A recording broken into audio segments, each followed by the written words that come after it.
Greetings, salutations, and all good things in between. What is up, everybody? Happy Friday. Welcome to the live stream. Thanks for being here. I do appreciate you all showing up and sticking to it. What do we got on the docket for today, right? All right, so I got a new sample app out where I show how to do hot linking with references. Kind of go over that a little bit. There's been some updates for some of the the auto tables over at AppSheetInsider.com. I'll go over those. There's been some pretty good questions inside YouTube and from the Patreon, so of course we're going to go over that. And if you have any burning questions that you want to know how to do, need an answer to, drop it in the comments for this. I'll be going over those at the end of the live stream. All right, everybody, that's it. Let's get to it. Check the mic and make sure it sound right, boys.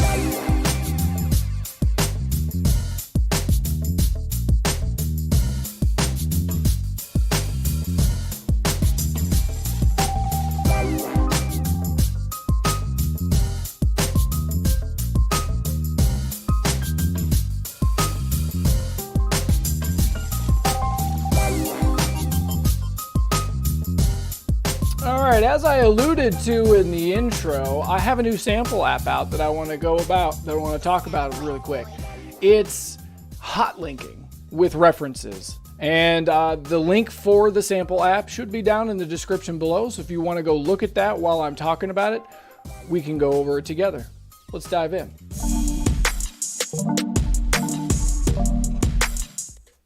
in. Automation problems.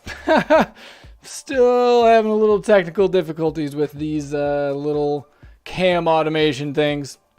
We'll figure it out. So the sample app that I'm talking about here is referencing with hot links. All right, hot linking with references. That's it. The idea with this sample app is, what if I need to move a whole bunch of people to the same reference? Like, I've got X number of references in my system, and like I need to move somebody from one of them to a whole bunch. So hold on, let me switch to this way. Yeah, here we go. Now I can actually use the app. So the idea is, like, what if I need to move a whole bunch of people from wherever to somewhere else? Like, I've got this new department, right? What if I need to move a whole bunch of different people from other places? All right, well, you know, I could go to each of these places, go to the person, go inside here, and then like change the details inside there. Or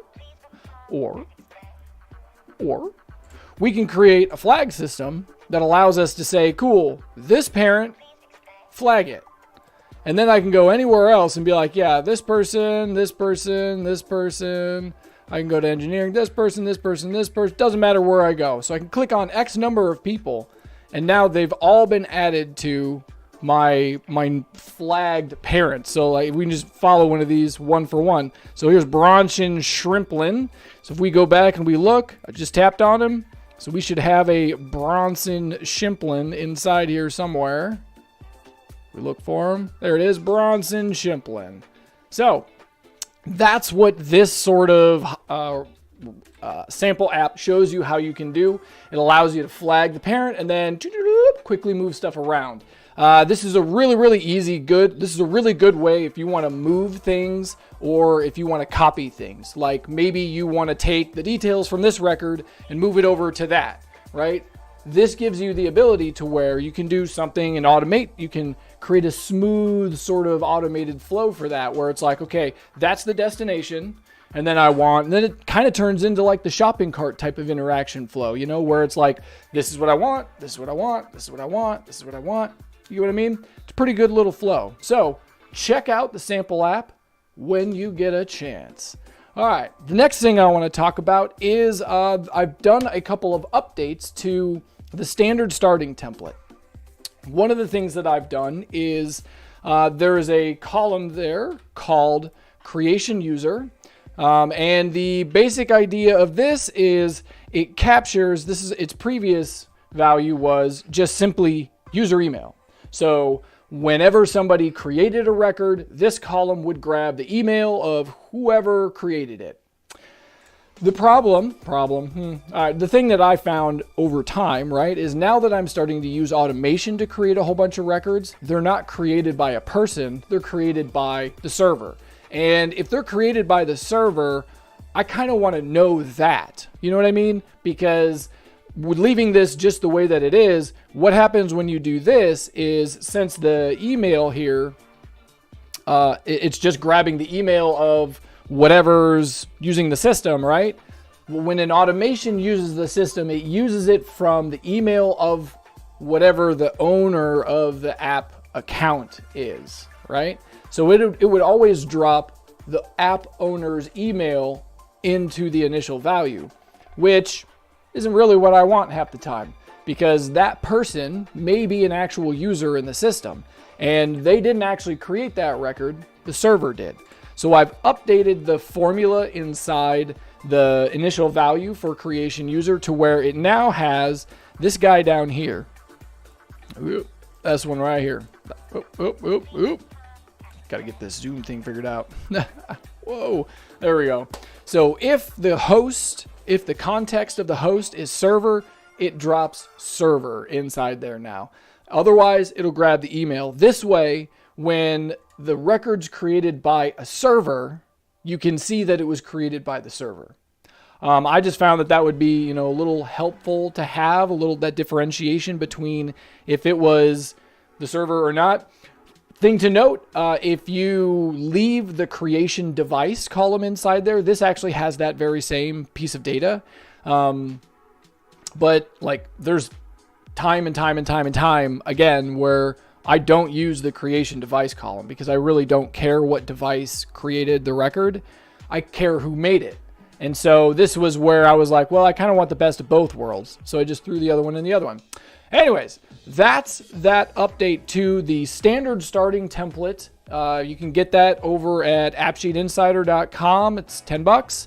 Or if you're a Patreon supporter, it's inside the Patreon folder. For those of you who don't know, I test out all of the auto tables and everything that I released on my patrons, kind of get all the bugs out and everything. So they have stuff that's been there for years, and it'll probably still be years before I get it over on AppSheet Insider because they're just really complex.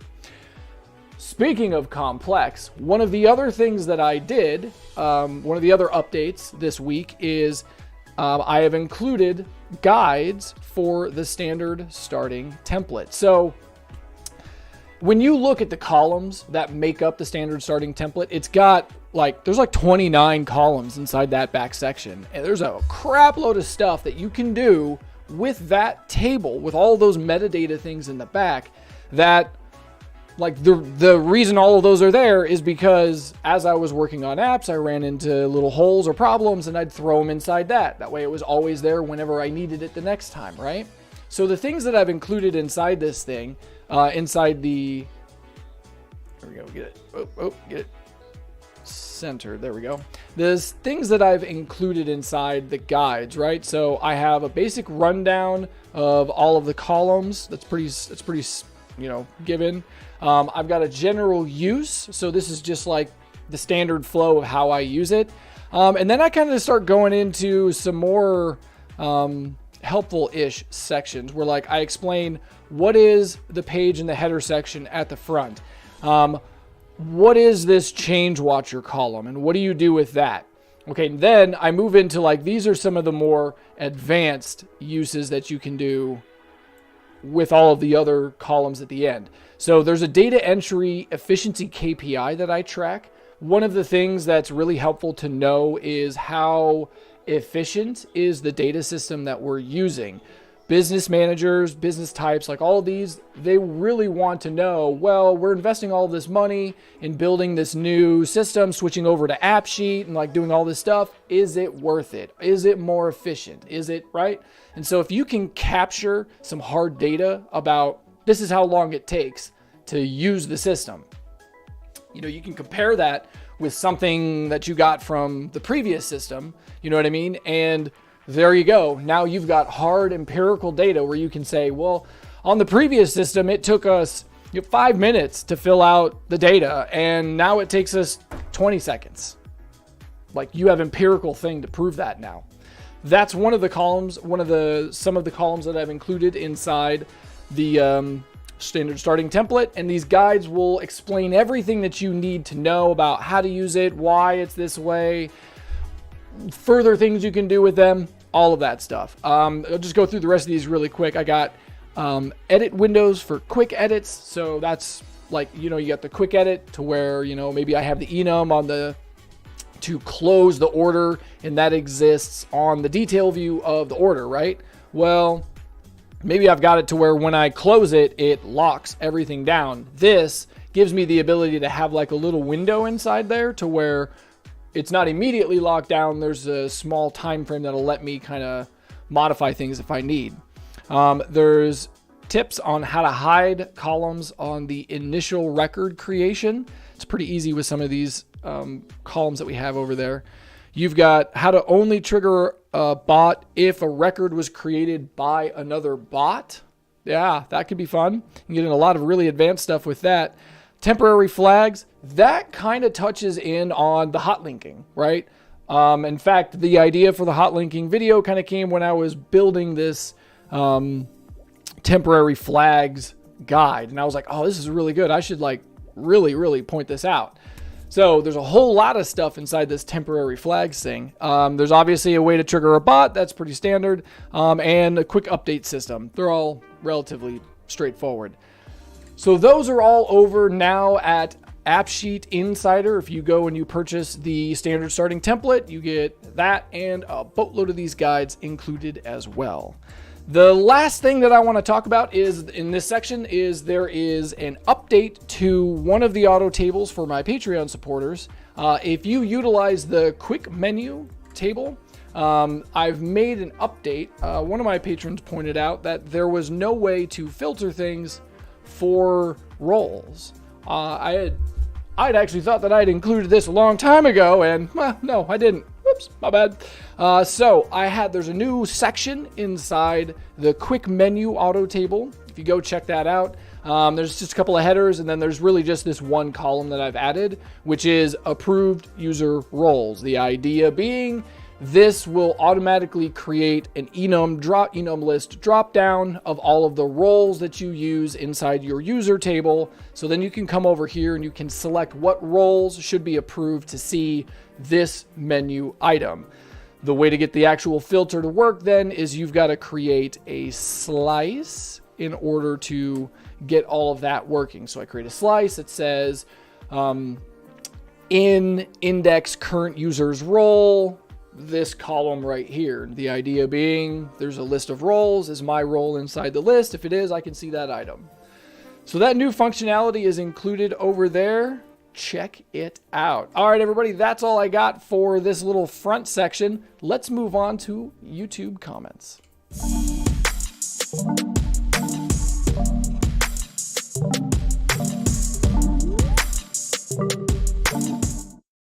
So there's been a lot of really good engagement over on YouTube with the comments section. I kind of pulled out, cherry-picked some of the really good ones so that I could kind of dive into those a little deeper here. So the first one here comes from, if we can get this to where you can see it. There you go. Comes from Michael Gedermann. Hey, man. Hey, Matt. I've seen a lot of your videos and I like the way you explain. I am building my own portfolio of apps for my company and have seen in your video that you use a banner in your customer's form. I see that you use the column type show and a show if formula. Can you explain how you get an image, what dimension this image should be, and how to integrate the image or link? Yeah, so that is the show column that I include on all of my apps is something that I kind of just came up with because after a while of dealing with AppSheet apps for a long time, like if you don't include any kind of graphic breakup of stuff, it's like nothing but white space, boxes, and text. And that's it. And like that gets really old really fast. Like in your head, you know what I mean? It's kind of like, nobody likes that type of stuff. So my thing was like, well, if I just add like a little like a little bar, like a little thing at the top, just a little something, whatever. Doesn't need to do anything. Doesn't need to be big, be really small, just something to graphically break stuff up. And that's where this little banner column thing was born. And if I go here and I just show you, this is my live stream management thing that I made to help me keep track of what I'm doing while I'm streaming. And you can see this has got, obviously I built this with the standard starting template. So it's got this front header section here. And you're really talking about this guy right there. Yeah. The thing you got to kind of keep in mind with these banners is, so like this guy over here, right? Like this actual image that I'm using is really small. It's like that big. So it doesn't have a lot of padding on the top or on the bottom or on the sides. It's a really squat, narrow thing. One of the problems that you can run into is if you find a divider that you like, but sometimes like this one here, like I like this divider and I started using it a ton, but when it's imported into AppSheet, it adds all of this top and bottom on top of it. You know what I mean? Like the actual image itself is actually really, really small. It's like that big, but for some reason, when it's imported into here, it adds all of this stuff on the top and the bottom. So like that, in my opinion, is not usable. That's not a good thing. I don't like that at all. It takes up way too much space. This needs to be really, really small, really squat, right? Because I don't want to take up space. I just want to divide stuff up. But doing things like this is a great way to where if you've got multiple sections inside your form, this can be the thing that you can do that'll really help you differentiate, like this is that stuff and this is that stuff. And you just got to include columns for it. So one of the things I like to use this section right here, this whole little thing right here, the reason they all have the number 1 at the end is because you can just copy all 4 of these columns and like drop them further down in your column list and create a whole new page. And then you've got the divider, you've got a section header, and you've got a space for info text automatically. You don't have to use all of them, but like they're all there. And then you can just change the name to like page 2, page 3, page 4. You get what I mean? Like that's what that's for. The method of getting the image to work itself is very simple. The column type is just a show with a base type image, and then you just drop the URL of the image that you find here. The thing that you have to keep in mind for the images that you use for show columns is that the image has to be publicly available. It has to be an open, it can't be like there's a lot of websites nowadays that have coding and things on them that will prevent you from hot linking to the image like this. Like I know Google search often changes stuff so that you can't use the image that's inside the Google search report, like in the page. Like you can't right click on that, get the link to the image, and like that will eventually break because Google will change that results page with something or whatever so that the URL is not the same one anymore. So people can't use it for like a hot linking thing. So you just got to make sure that the image you find is like a static permanent link. The way that I usually did this is like if I found something that I liked, I would just go to my website, and I have a page that's hosted that's just a hidden page. And like any of the images that I really like, I just throw them on that. And because then, I have control of that page. I know it's up. I know it's running. I know it's publicly available. You know what I mean? So like I have that level of control and I can put whatever I want over there and then just go to that page in a web browser and get the link for the image that I want. And then I would drop that into this field here. That's the image stuff. Over here, the show if expression that I use for it, largely you can ignore the or part of this, but like largely the only thing that I'll throw inside there is only show this inside the form, because usually when we're doing stuff like this, like I don't need to see this divider image anywhere else. So I'll typically just hide it so that I see it only in the form. In fact, the standard starting template is hard-coded that way with all of these having this context equals form automatically put inside them. that's the little divider thing. It's a great thing you could do. I've seen people use that to fantastic effect.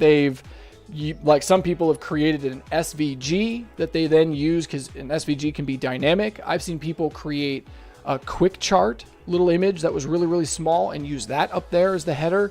You can do a lot of really, really fun stuff using that little image space. And then, yeah, a lot of really good stuff.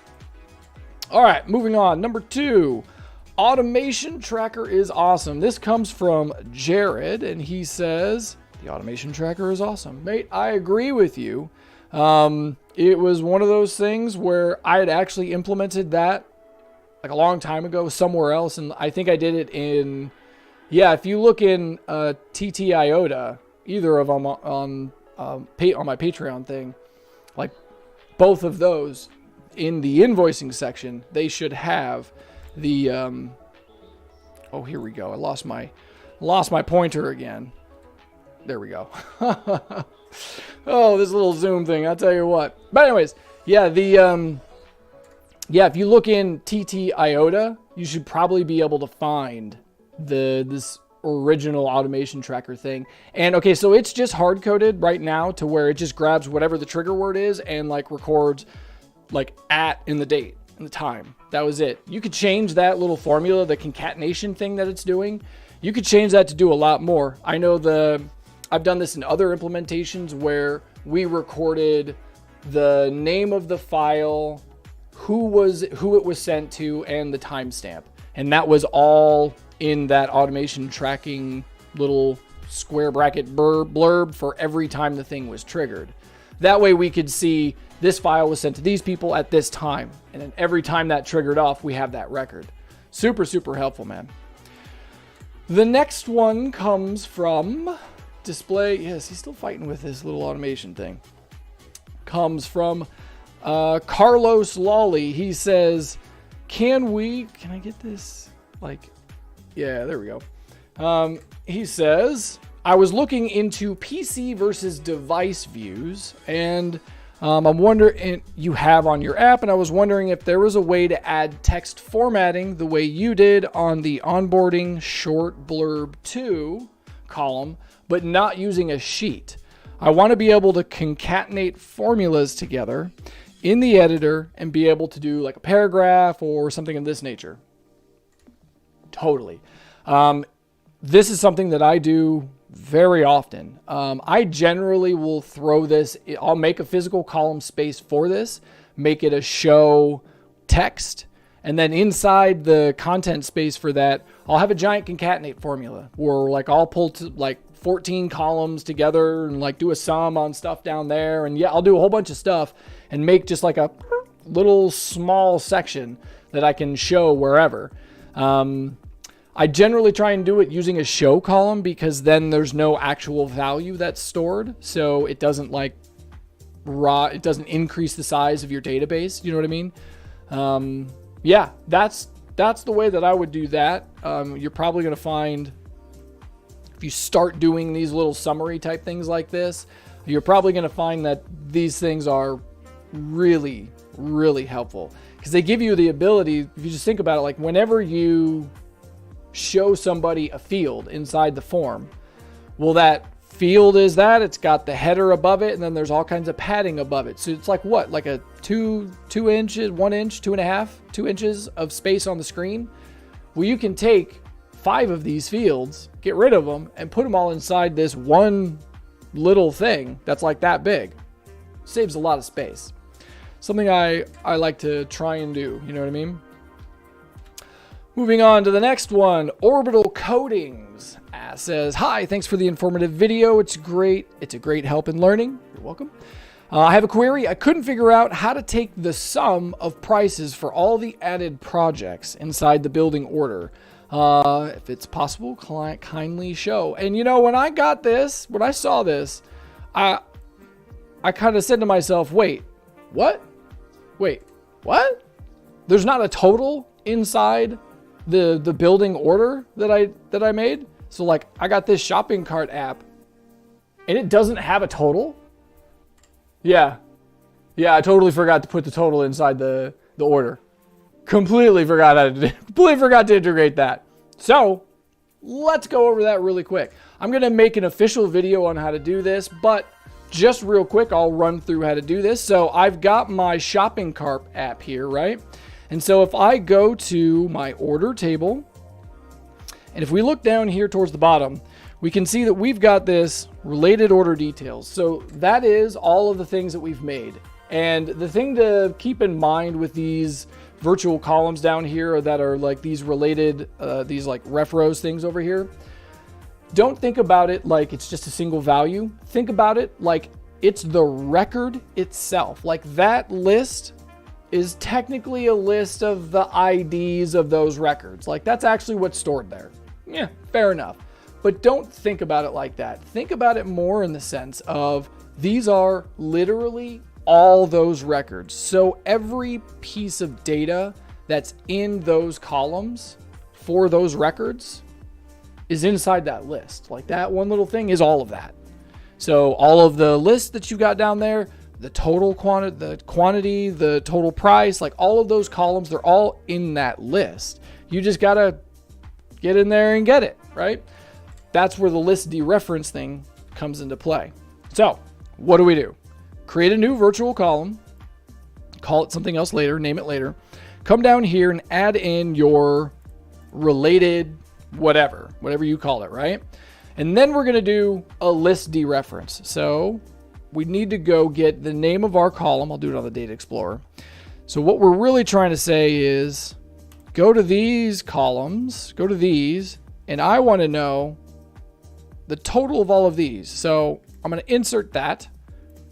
And so now this little formula bit that we've got up here, it's called a list dereference. And what this does is it says, cool, go to all of the records that are inside this list for this order that we're looking at, of all of its order details, and give me all of the quantity values. And then this thing, this formula bit, right, turns into that list. So this is now a list of all of the quantities from our corresponding related order details. And then we want to find out the total. We just wrap this in a sum. And with that, we got our order total. I can't believe I didn't add this in to beginning to in the first place. Like this blows my mind that I skipped over this. But like this is an order total, and then I'll change this to a price, right? We'll do it like that, do it like that, do it like that.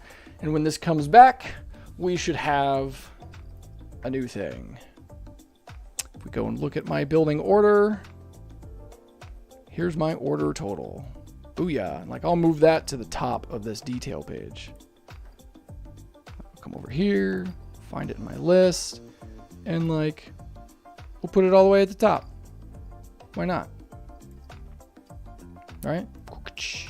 And you know, I could even do something like this. Maybe I kind of like that. And all right, so here's another thing that you could do. So earlier in the stream, I was talking about a very common thing that I'll do is I'll create a display thing that will take other fields that are inside the system and concatenate them together with some text to make something that looks nicer. That's what I want to do for this right now. I don't just want to show that price up here. I want to put the word total in front of it with a colon, a space, and then the price. So I'll come over here to my orders. So I have my order total, right? So I could leave this here. Actually, I'm going to leave this here because I want to be able to operate on the order total column itself. So I'll make a new virtual column, and this is going to be a giant concatenate, right? And so what do I want? I want the word total, colon, and the space. You always got to include the space. It's one of the things that a lot of people will skip over is like they forget that they have to put every little bit inside this thing that you're building. And so like, yeah, anyways, common mistake. Make sure you add all the spaces and formula and padding and everything else that you want. So, and then I drop in order total. And now this, wait for it. Yep, here we go. It's text. I'll be happy with that. And I'll call this order total display. Like I'll do this where like only in the form.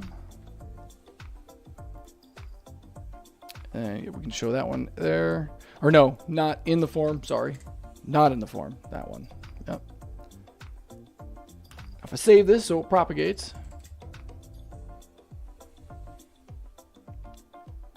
And now we can come up here and we need to change our little thing up here, our title section. So if we go to this view, instead of the order total, I want the order total display. Okay, now you see what it did? It turned my price into a number. Okay, all right. So I should be able to go back to my text formula. And if I remember right, I'm going to go look really quick. If I remember right, text, can I turn a price into a text? Sure can. Yep. So one of the common things that you'll find is whenever you take a native data type, number, decimal, price, and you throw it inside a concatenate like this, same thing with dates and times, right? They get weird. Weird things happened. So that's why AppSheet gave us this text function. And this gives us the ability to basically like make sure that things return the thing that we in the format that we wanted. They've given us the ability to kind of hard code some of this, especially in the sense of dates, which is really, really helpful. But all I need to do is wrap this total thing in that text. And it should give me an actual price looking thing over here now. Boom. I like that better. I like that better. I cannot believe. Blows my mind. I had to get all the way to number 7 in the series before somebody said, hey man, there's not a total in this order. What's going on? Yeah.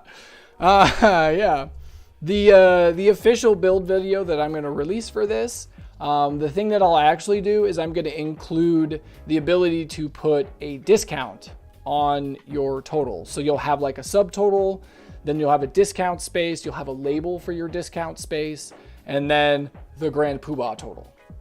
That is coming here shortly. Anyways, that is everything that I got for this little section here. Let's move on to the next.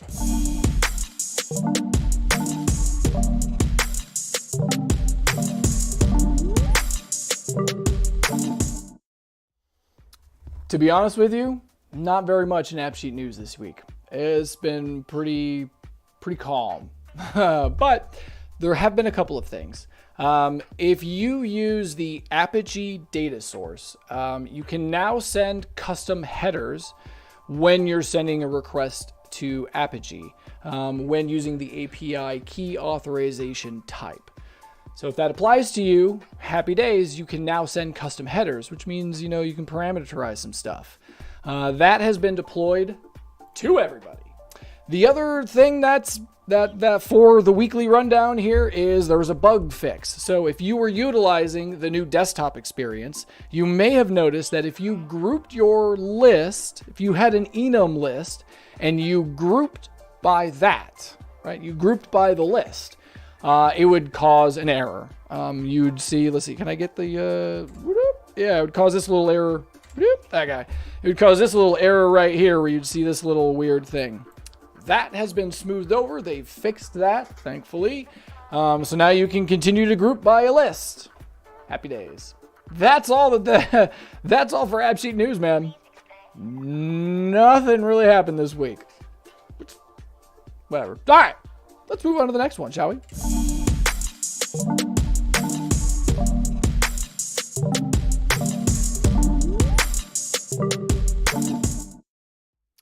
All right, so the next section, right, I'm going to go over some of these questions from my Patreon supporters. If you have a burning question that you really want to learn, that you really want to know about, the best way, right, like, so I go over the YouTube video comments, but some of those turn into like much longer things and they get kind of pushed off.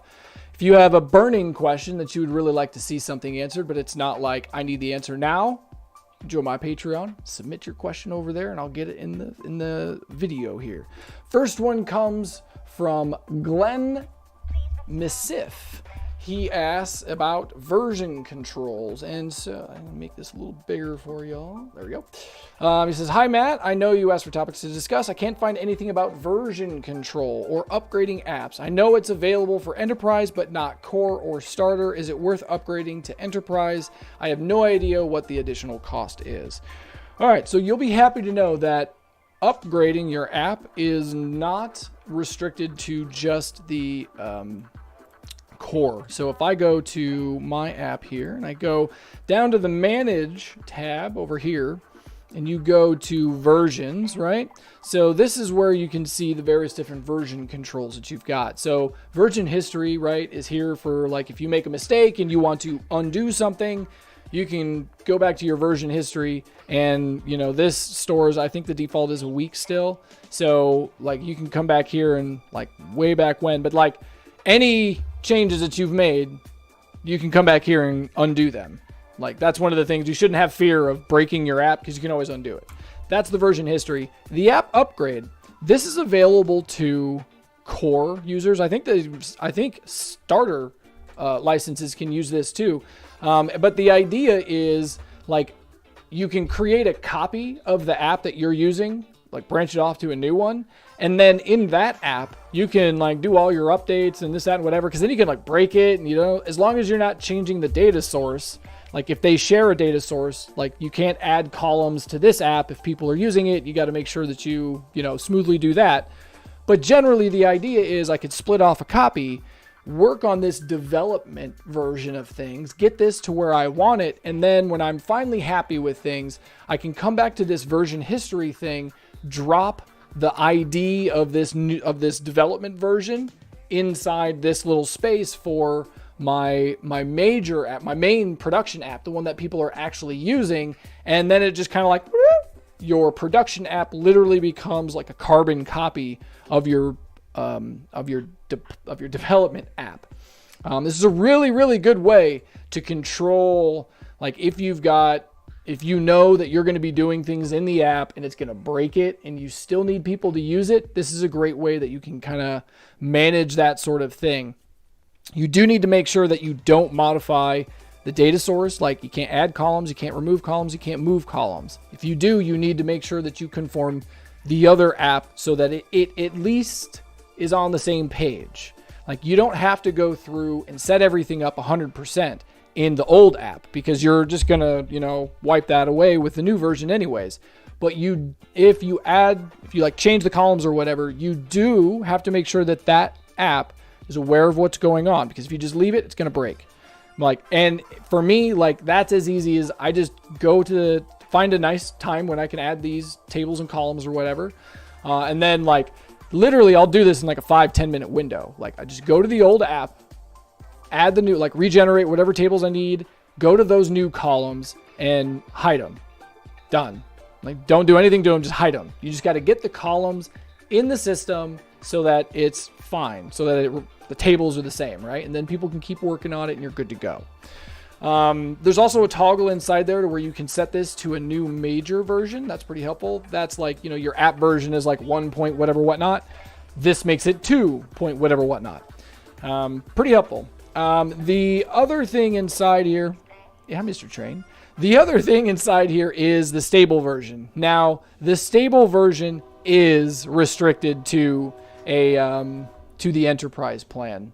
Now, this is really, really helpful. If you do have the enterprise plan, this is fantastic because it gives you the ability to essentially lock a version of your app and like everybody's using that one. In fact, you have control over which version the person should see. Should they see the latest version or should they see the stable version? I have a client that I use this all the time. Like we've got a stable version that we lock in. Like as soon as we get it to where we're like, yep, we like it, we release the old version, lock in the new version, and then we can keep going forward and just rinse and repeat. But that is unfortunately locked behind the enterprise paywall. There was the recent thing that they did in the not the rundown thing, or the app jam, I think that's what it was, where they they talked about version history and like app cycle management. I can't remember what they called it. Yeah, check that out. It was from the official Google team. I've got a lot of people who said that there was a lot of really good info inside there. So if you want to know more about that, go over there. The next the next question comes from Jared Mazzis. He asks, can we stop it? Stupid automation. He asks, can we use expressions in a template to hide a column if it's blank? So he's talking about like if I've got, say, a nested start expression where, I'm saying I'm printing the order and then I'm saying start for me all the order details, and then we can and have a little sub table. Can I hide one of the columns inside that if it's blank? The answer is no, but you can get clever, right? I mean, that's the thing with AppSheet, is that there's 4 ways to do anything. So if it doesn't work one way, you could probably do it another way. And if it doesn't work that way, you could probably do this, and this, and then you'll get to your answer. You know what I mean? So the answer is hardly ever like a hard no. It's usually just not like you want, but we can. So one of the things that you can do, so if I go to, this is the report table sample app, and if I go inside the template for the document that's generated, right? Okay, so like I can't conditionally hide the billing status if there's no billing status. I can't do that. It's not going to work. But what I can do is I could copy this entire thing and then wrap each of these inside an if statement, where I could say if, and this is where you got to get like, you'd have to get really kind of maybe I would. So this is where it would get crazy. And dealing with the template would be nuts. Like I'd have the start expression out here, but then this would be repeated. Yeah, okay, this is a little more dense than I was thinking of for an answer. But the obviously specifics and all of that, right, are going to matter highly to what you're doing and what you want it to look like. But generally, what I'm getting at with this section here is like, I can copy the table and I can delete this column, and then I could create an if statement where I say if, is not blank, and then figure out however I get whatever it's supposed to be there. Like figure out how I can get this cost column to show or not show based, however you got to get it, you get it, right? But then the idea is like, and if I could do something like this where like if is not blank, the cost column, show that. If it is blank, show this bottom one, right? Just like that. Obviously, this wouldn't work because it's not correct, but you get hopefully what I'm trying to say here is like, so this one includes the cost column if is not blank, the thing, right? And then this guy down here, if it is blank, it's that table instead. And so this gives you the ability to have, this sort of like dualistic type thing going on, but you can see really easily, like right away, this is not really a maintainable thing. Like if you want to really get some customization of what's going on, it's really not going to work. Like you can, but your template's going to be huge, which is fine because you got to keep in mind, like that template is not anything that people are going to see. They're never going to see it looking like this with all this hot gibberish inside it. That's never what they're going to see. That's going to turn into a document. And those tables are going to mutually exclude each other so that you only see one. And you know what I mean? So like the net result at the end is going to be what you want and it'll look nice. You just got to keep in mind your template is going to be it's going to be All right, moving on to the next one. The next question comes from Jared again. He says, can we get a PDF with a, let me do this. I try and make this so you guys can read it while I'm reading it. One more. How about creating a PDF list of your naming conventions for actions? Things like, I've got that, I do this one all the time, set or clear, whatever. Just trying to get in the habit to use the things that I do, and especially helps if you're trying to debug stuff that are when you're using my sample apps as the reference. Fair enough.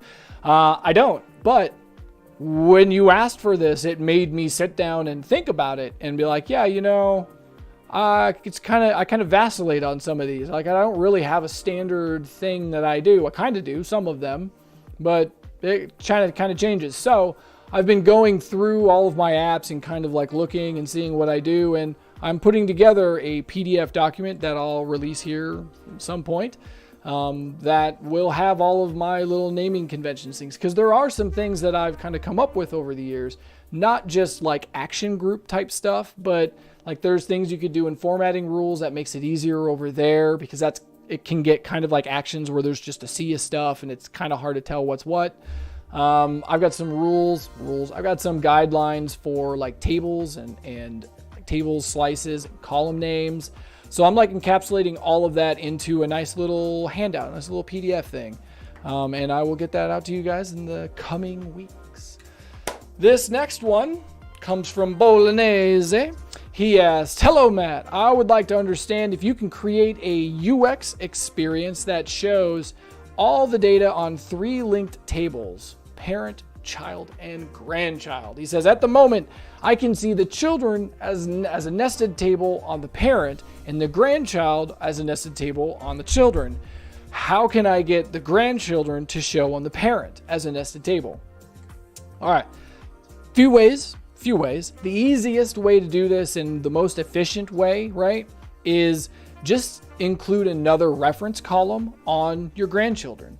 So you've got your parent, and then you've got your child that has a reference to the parent, and then you've got your grandchild that has a reference to the child. Also include a reference to the parent, to the original parent way up top. And that column's easy because it's just a dereference of the parent link from the child, right? This kind of goes against like data normalization standards. The standard like practice that you want to do is only record a piece of data once, never repeat it. If you need it, just connect what you need to the place and go get it. But sometimes in AppSheet, you need to stray away from that just because of the limitations of the mechanics of how the system works with pulling data and doing this, that, and whatever. So sometimes it's helpful to like connect a lower level in your database to the top level if you want to see it on that. If you want to see the list of those on that layer, just make that connection. The other thing that you could do is, so if I go back here, if I go to this app here, let me go here. So if I go here, this is my, if I go here, all right, this is my Friday live stream. And if I kind of run you through, so like this is the parent where it's like, this is this week's stream. So that is the stream dates. The stream date has a stream segment. The segment has comment clips. Okay, so if I wanted to show like all of the comment clips all the way up at the top at the parent, what I would need to do is I would need to come into this grandchild table, and you can see this only has one reference column, and that's to the segment. I don't have it connected to the actual stream. So if I wanted to see these records on the stream, just include the column. That's the easiest way. The other way is getting a little, a little weird, but you can do this another way. You can use a list dereference that you have to split concatenate in order to get it to work right. The way that you do something like that is, so I go to my parent level. So this is this one. And if I look down here on my parent level, I've got this related ref rows of the stream, not the stream checklist. Sorry, that was the wrong one. This one, the stream segments. So that is the child layer, right? And so that, if you remember what I was saying earlier, those lists is not just the ID, it's technically the whole record. So all of the columns inside that thing are right there. That includes the virtual column of the related grandchild records. It's inside this list right here. You just got to get it. So what do? Maybe we can make a new virtual column, worry about calling it something later. Come down here and insert your list of child records, right? Then go to the column list of your child records. So if I come here, yep, there we go. So this is my child records. And then I come down here and get, where's my list of, is that the, not the segments. Sorry, I keep clicking on the wrong one. This is my list of child records. And in here, I have a list of all of my grandchild records. So if I do a list dereference of this, just like this, right?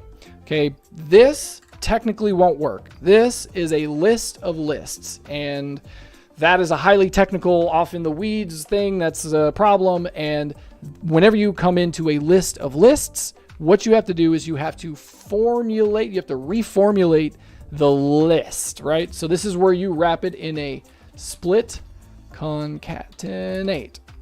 All right, you go to the end of it, close your concatenate, because the idea is here, if I split this like this, the idea is first I want to concatenate that list of lists into just a giant text string, just textify the whole thing. And that's what the concatenate does. Then I can say, cool, now take that giant text string and convert that using split into an actual list. So this turns my list of lists into an actual list that the system can use. You know what I mean? And again, we're like deep in the weeds over there about why this stuff doesn't work, but like these are the things that you have to do in order to make the actual value work the way it's supposed to. Okay, and then now this is going to come back as a list of text, which is not what we want. This is technically a list of grandchild records. And so I can then just change this, tell it it's a reference, and it's a reference to my grandchild records. And I'll just save this and come back to it so we can look at it, and I'll show you this totally works. So now if I look at my stream date, so this is the parent level here, and if I look down here, this new virtual column is now a list of all of these grandchild records for this parent that exists. And they're all right there. So there's two ways you can do it, right? You could either create the hard reference connection, or you can just create a derivative list. They both work, right? I'm not sure which one's best. The derivative list, you know, there's the thing with when you make those derivative lists is there's no requery of the database that's going on. Like you're not doing a hard select, so it's rather efficient in that way. But perhaps doing a hard reference so that you have a system generated ref rows would be faster. I don't know. I'm not really entirely sure. But two ways to do it. Both of them totally work. That's how you can get a grandchild onto your parent. I got another one. We're getting towards the end here. Thanks for sticking with me, everybody. I appreciate it. If you got questions about what you're working on right now, drop it in the comments. Next section is going to be a comments answers. All right. So Brad is asking me, get it to where you can read it. Brad asks, I am moving invoicing data extraction from supplier invoices into the AppSheet app from Airtable. So what is he trying to do? I am trying to automate the population of a product link, right? Of a product reference field in the invoice detail. So the idea is, come down here. If you manually enter the invoice into the link product field as a reference to the venue products, highly specific, roll with me. I am trying to use the actual product code from the invoice to look up the relevant product in the actual product table. He says, I can do this using Airtable with automations and some basic scripts to filter things. He's wondering, is there a way to do this inside AppSheet? And the answer is, of course there is, mate. Absolutely. And in fact, I have if I go back here, I have a way that I've actually been working on solving a problem like this. There's an app I've been working on forever. It's eventually going to be on somewhere, my website or something, for location inventory tracking. And so the idea with this sample app is that there's various locations, there's various different products. So then we create like a join table of locations and products. And I can kind of show you that over here to where like here's the location and I've got my list of products. And then when I go to a location, you can see here, these are the list of all of their products. So this is location 1 towels, location 1 soap. And if I go to suite 12, I can see location or suite 12 soap, suite 12 towels. Right. So it's a join table connecting the location and the product. So what happens if somebody's making an order for a location for a product that's not inside this location's product list? It's inside the main product list, but it's not inside the list of this location's products. So we're not tracking that yet. What do we do? All right, well, I've made an automation that kicks off when it's on the order details, where it's on an update, where this row before received is blank and this row after received is not blank. The idea being there's a received date time column for when we have received this order detail, like the items that we ordered, we marked it as we got it. When that happens, this automation kicks off. The first thing that it does is it checks to see, do we need to create a new inventory record? So this is I'm checking to see if something is blank, and then I'm doing a hard select. Now you have to do something like this because I need the system, when this is running, I need it to literally do a hard lookup. I need it to brute force this and look independently by itself, not relying on any kind of other things. That's when you need something to run independently like that, you got to do the select statement. But since this is running on a server, you don't run into any of the problems that you would normally run into where like this select statement is causing my app to take 30, 40, 50 seconds to load. You don't have that problem because it's running on a server. Like it may be slower, right? It may take more time to run on the server, but it's still running on the server. You follow what I mean? It's way faster. So what I'm doing is I'm saying, cool, I have this inventory product. I'm sorry. What I'm saying is look in the location inventory table. So that's that join table, and find for me a record where the product is this product and the location is this location. So when we do a hard lookup like that, there we go. When we do a hard lookup like that, if we do not find a record, we need to make it then. So this would return true in that instance. And so then over here on the yes side, I've got an action that says, all right, cool. Add a row to the location inventory table. That's that join table where the location is the location that we're doing. The product is the product that the person ordered. And I start the current inventory count at 0. So first we check to see, is there a thing for this product? Yes. Yes, there is not. That's fun.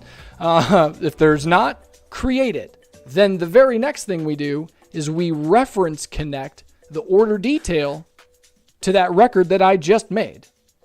The way that I do this is the very same formula that I used in the very start of this, where I said, check and see if this exists already. That very same formula, just a little different. Instead of doing is blank, right? Take the is blank part out and switch it to an any. Because then now I'm trying to say is like, okay, now actually grab that thing.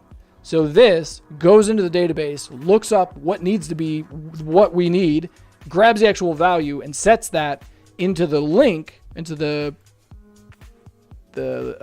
product link, if you will, for this order detail. Thus, linking this order detail to the location inventory record that tracks the product that was ordered on this detail. And it happens after the fact, all through these automations. So you could use a lookup. The reason I use select is because I needed to use 2 criteria inside there. I needed to match the product and the location. And so when you have to do 2 or more, you got to do a select statement. But if it's just one thing, like look up this product ID over there, you can just use lookup. But that's the general idea, is you throw this in an automation that first checks to see if the record exists. If the record doesn't exist, it makes it, and then you connect your record to it. That's what I got for that. There's obviously a lot for that sort of updating inventory. Is the record there or not? Do I need to make it? Like, the nuance involved in that is ridiculous because it's all hyper specific for your data system. Follow what I mean? The last question that I've got, maybe that was the last one. That was the last one. Brad, you had the last one, buddy. I do appreciate all the Patreon questions. You guys really do kind of drive some of this. So make sure you keep them questions coming. I do appreciate it. All right, moving on. Last segment.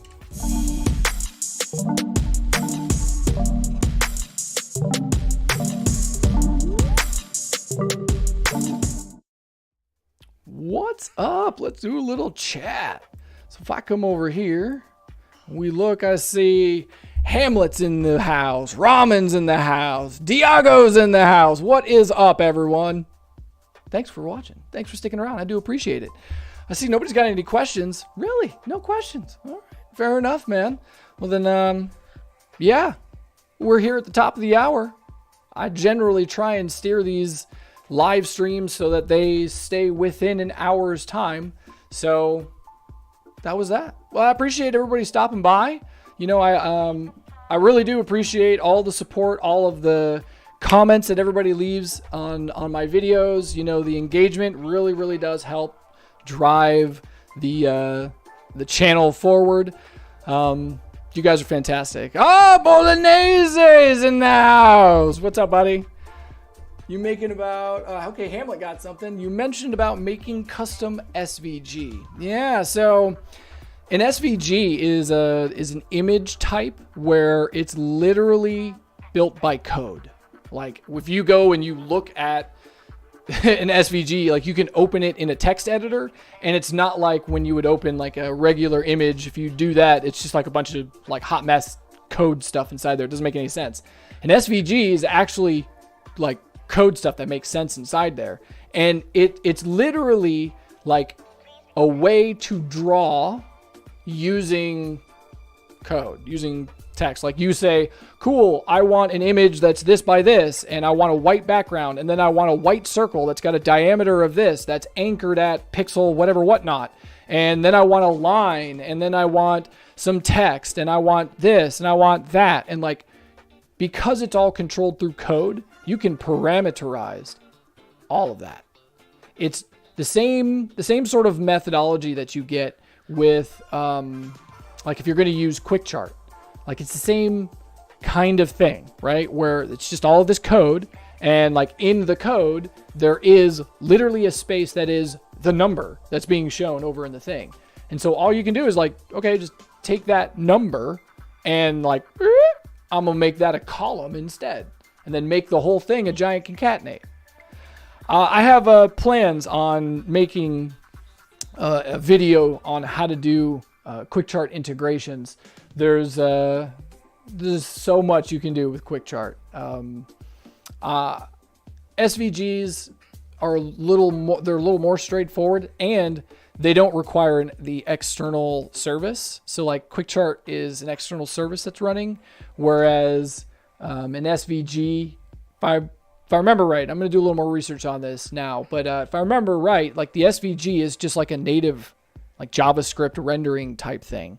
So you don't need to be online for something like that to happen. Do you know what I mean? All right. Give us some tips on that. What were you talking about, Hamlet? Quick Chart or SVG? Move on to David Bolognese. I love your name. It's so much fun to say. Everything okay? I followed the whole live stream. I will never lose one again. Too curious about what you talk about. Well, thanks, man. I appreciate it. You know, I try and stay relevant with what you guys are wanting. I'm actually thinking about doing like an office hours type of thing, where instead of doing the live stream like I've been doing, where it's like, you know, I've got like all these segments and I've got all this stuff planned out. Like, instead of doing that, I could I've been toying with the idea of doing like an office hours type thing to where like it's literally just, what questions you got? All right, I'll walk you through what you need to do. And just go through them. Give everybody like 5-10 minutes or whatever we need. Anyways, it's an idea. Just throwing it out there. Yeah, this quick chart stuff, there's like one of the first ones I'm going to do is how to do a Gantt chart, because like everybody wants to know how to do Gantt stuff, and there's no way to do it inside AppSheet. And to be honest with you, it's actually surprisingly simple. There's some convolution you got to do in order to make it work, so it's not simple in that sense. But like once you get some of the bits and pieces in place, mate, it's amazing. It's like magic.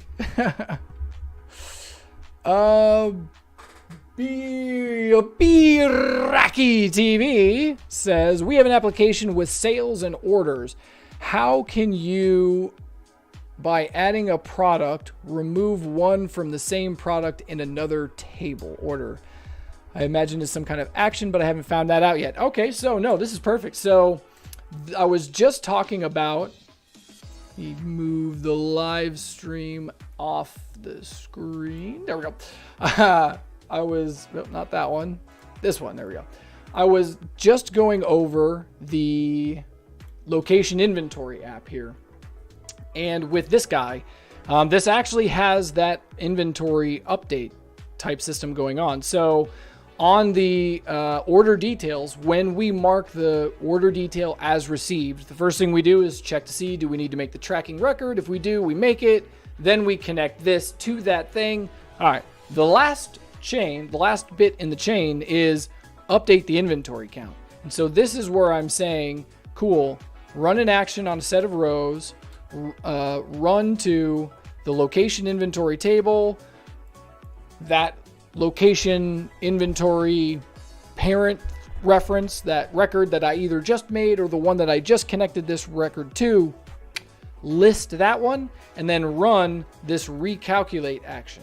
So if I go and I show you this recalculate, this lives on the order details, runs on the location inventory, does this. Okay, the recalculate. Yeah, that's the one. So I got to go to location inventory section, which is up here. Locations, location monthly summaries. Okay, maybe it's before that one. Location inventory. Here we go. All right, and in here I have a recalculate action. There it is. All right, so what is this thing doing? So if I just show you the location inventory table really quick, you can see this is pretty straightforward. I have a product, I have a location, and I have some other stuff that I included just for fun. I have a low inventory threshold, a medium, a full, and a max. I have a starting count, and I have a current count. So the current count is obviously the specific column that's keeping track of what the actual number is. So that's like when I come over here, this value right here. So what I do on this automation when let me get back to it, track inventory. So when we mark the order detail as being received, right? We go and we either make the record design, and then we run that calculate on it again. And so that calculate action, go back to it here, right? Takes that inventory count and says, all right, starting with the starting count, right? Starting with that, sum for me all of the order detail quantities and add that to the starting count. Then add for me all of the inventory adjustment quantities. So I've got two tables that allow me to modify the adjustment for this thing. I have an order detail, and then I have an inventory adjustment. The inventory adjustments for like, I dropped something and I broke it. I need to take 2 out of inventory. You can go do that really quick. When I'm doing a master count of everything, right, I need to take all of that into consideration. And so I take my starting count plus all of the stuff that I ordered plus all of my inventory adjustments. And when I run this on this column, right, it adjusts the value over here to whatever it needs to be. And in this way, that is how I manage having a physical column that is the actual number of the current count. When you do it this way, when you do it with a physical column, you got to make sure that you include the processes inside your system to update that number, because it's not going to update by itself. It's a physical column. Physical columns only update when you actually do an edit to the field, to the record, versus the virtual column, which will update naturally by itself. So if you just want something that's going to be a dynamic live updating thing, make it a virtual column. If it's a physical thing, that's nice because it reduces the virtualization inside your app, so it doesn't take as long or as much to load and like the sync time and all that stuff. But then you've got this thing where it's like, now you've got to manage triggering that thing to recalculate itself, which isn't hard. You can just throw the quick update system in it and call it good, or do what I did here. Just run an action on it to where I say, recalculate your number. But that is how you would go about removing one from the thing. So like, instead of going along the path of, I just need to remove one, right? My general workflow for that type of concept would be, I'm not going to hard code the number that I'm removing. I'm going to give the users a space where they can then enter in whatever number that they want. And from that, then I can like apply that number in. So if that gives them where they can do -5, they can do +5, right? Whatever it is. And I just add that to the current count and we can keep that maintained going. A lot of ways you can do, that's the thing with AppSheet. There's 4 billion ways to do anything, right? So it makes it so much fun. Got one here from Hamlet. Says, Matt, just to let you know, I've made so much progress in AppSheet after using your videos and tips. Well, hey, man, I appreciate that, To be honest with you, it was the same thing for me. Like, the reason why I'm so active in the community is because when I first started, that's where I got all my answers. Like, you can't see them now because it's part of the old community back in the Google Plus era. But like, yeah, I was in the same boat, and I don't know how many times where like I was just like, I knew that there was some little thing that I was missing, and I couldn't articulate what it was. I had no idea what it was, but I knew there was something that was missing. And in the community, that's where you find those answers, because somebody will key in on a keyword that you said, and they'll be like, oh yeah, no, I know what you're talking about. I got you. So that's why I stick to it, because it helped me so much. That helped me get here. So I kind of feel like I have to give back, All right, everybody. That's all I got for today. Appreciate y'all sticking around. Stay tuned to the next stream. Not next week, but the week after that, at the start of the month. I think I'm going to have another special guest on. So stay tuned to that. Make sure you subscribe, hit the notification bell, all that good jazz. All right, everybody. I'm out. See you in the community.